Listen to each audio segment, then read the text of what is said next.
નમસ્કાર મિત્રો, હું છું ગોપાલ ઇટાલિયા. આવતીકાલે આખા ગુજરાતમાં ગ્રામ સભાઓ પાછી આયોજિત થવાની છે. આવતીકાલે એટલે કે તારીખ 24 ડિસેમ્બર 2025ના રોજ આ વર્ષની છેલ્લી ગ્રામ સભા ગુજરાતના તમામ ગામડાઓમાં થવાની છે, જેની હું તમને માહિતી આપવા આવ્યો છું. અને આ માહિતી આપતા આપતા આપણે આગળની વાત કરીએ કે આપણા ગામને અને આપણી ગ્રામ્ય સંસ્કૃતિને બચાવવી હશે તો આપણે બધાએ જાગૃત થવું પડશે. આ જુઓ, આ લીલાછમ ખેતરો, આ પહાડ ત્યાં દૂર દેખાય ગિરનાર પહાડ છે. હું વિસાવદર વિધાનસભાના એક ગામમાં છું, ગામનું નામ બોલતો નથી. આ લીલોતરી છે, અહીંયા તુવેર છે, અહીંયા આ ડુંગળી છે, આ ડુંગળીનું ખેતર છે.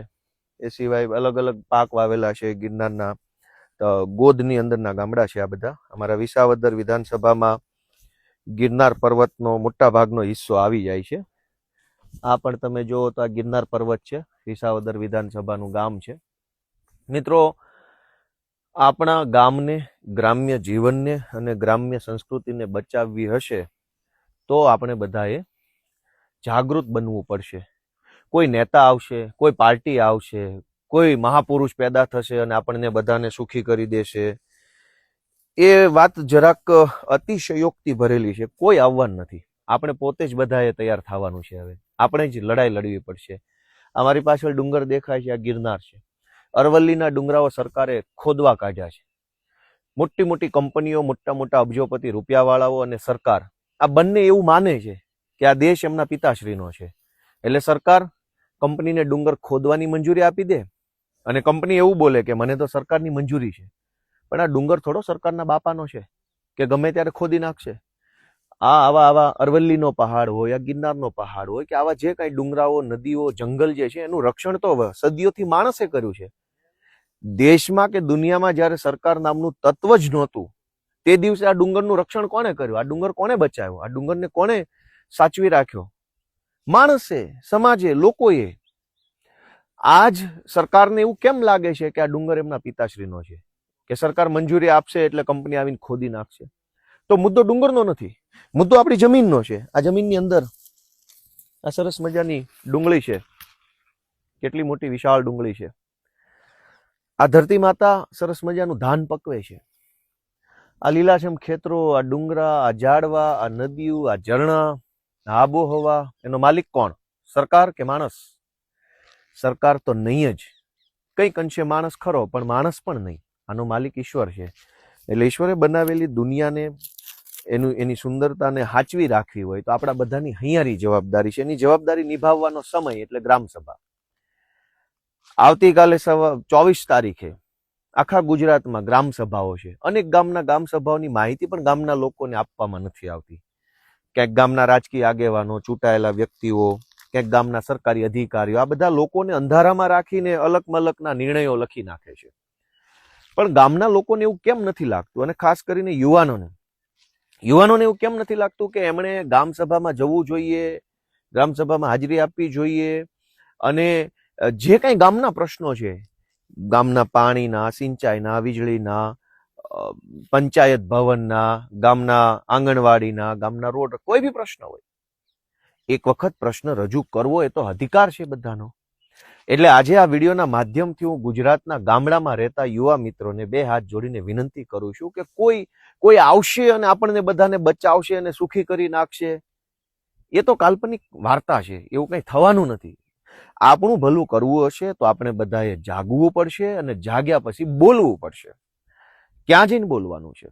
જ્યાં જરૂર પડે ત્યાં જઈને બોલવાનું છે. આવતીકાલે ગુજરાતના તમામ ગામડાની ગ્રામ સભા છે.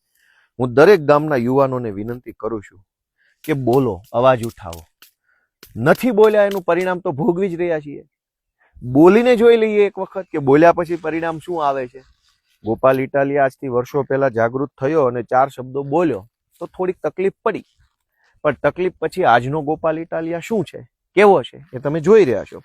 અને એટલે મારી બધાને વિનંતી છે કે આ ખેતર, આ ખેતી, આ જમીન, આ પ્રકૃતિ બધું જ બચાવવું હશે, આ સમાજને સુખી રાખવો હશે તો બોલવું તો પડશે, અવાજ ઉઠાવવો પડશે. અને અવાજ ઉઠાવવા માટે આવતીકાલે ગ્રામ સભાનું આયોજન ગુજરાતની સરકારે ગોઠવું છે. એમાં જાઓ બધા. તમારા ગામની પંચાયતે સવારના 9:30 વાગ્યાથી સાંજના 5:30 સુધી ગોઠવાઈ જાઓ. ઘણા ગામમાં એવું કરવામાં આવશે કે લોકો આવે નહીં એટલા માટે થઈ અને એમ કહે છે કે અત્યારે નથી, બપોરે છે, બપોરે નથી, સાંજે છે, સાંજે નથી, સવારે છે, એમ કહીને અને ગ્રામ પંચાયતની અંદર લોકો ગ્રામ સભામાં ભાગ ન લે એવી કોશિશ કરવામાં આવશે. પણ આપણને કેમ ગામમાં ધારાસભ્ય આવે છે તો દાખલા તરીકે બધા જ ગ્રામજનો આવશે અને રજૂઆત, ચર્ચા, સંવાદ બધું કરે છે.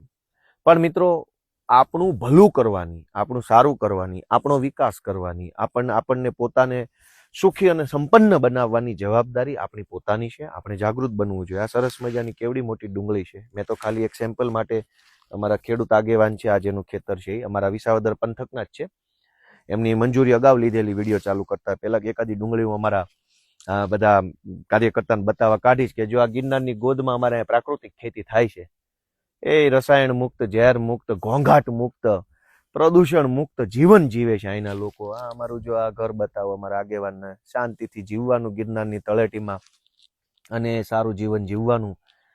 આવા માણસોને ઉજાડી નાખવાથી સરકારને શું મળે છે? હજારો લોકો આ ડુંગરને હાંચવીને બેઠા છે, આ જમીન હાંચવીને બેઠા છે, આ પ્રકૃતિને હાંચવીને બેઠા છે, તેને જીવવા દેવા વાંધો શું છે? એટલે મારી ગુજરાતભરના સૌ લોકોને નમ્ર નિવેદન છે કે જાગો. આવતીકાલે 24 તારીખે ડિસેમ્બર મહિનો 2025 સવારે 9:30 થી લઈ સાંજ સુધી તમારા ગામની ગ્રામ પંચાયતની ગ્રામ સભામાં હાજરી આપો. સ્ત્રીઓ, પુરુષો, બાળકો, મજૂરો, માલિકો બધા જ જવું જોઈએ ગામની પંચાયતમાં. અવાજ ઉઠાવો, બોલો. તમે નહીં બોલો તો ગામની અંદર જ રહેલા 5-4 ભાજપના માણસો, 4-5 એવા જે કાંઈ હશે વ્યક્તિઓ, એ આખું ગામ લૂંટી લેશે. અને નહીં બોલવાનો ફાયદો શું થયો? જ્યારે ગામ લૂંટાઈ જાય તો ગામને લૂંટાવા ન દેવું હોય તો 4 જુવાનિયા તૈયાર થાવ, છાતી કાઢો, અવાજ ઉઠાવો અને બોલવાની શરૂઆત કરો. તમે બોલશો તો બહુ તો શું થઈ જશે? આપણને એ ડર બતાવવામાં આવે છે કે તમે બોલશો તો આમ થઈ જશે ને તેમ થઈ જશે. તો શું થઈ જશે? આપણે એ પણ જોઈ લેવું જોઈએ કે શું થઈ જશે. જો આ પણ ગિરનારની રેન્જ છે, આ ચારો તરફ ગીરના ડુંગરાઓ છે ગિરનારના, અને નહીં બોલો તો શું ફરક પડવાનો છે? પણ બોલશો તો મોટો ફરક પડવાનો છે. એટલે બધાને મારી નમ્ર વિનંતી છે કે આપ સૌ જરાક જાગૃત બની અને આવતીકાલે યોજાનારી જે ગ્રામ સભા છે એમાં હાજરી આપશો. સૌને મારા જય કિસાન.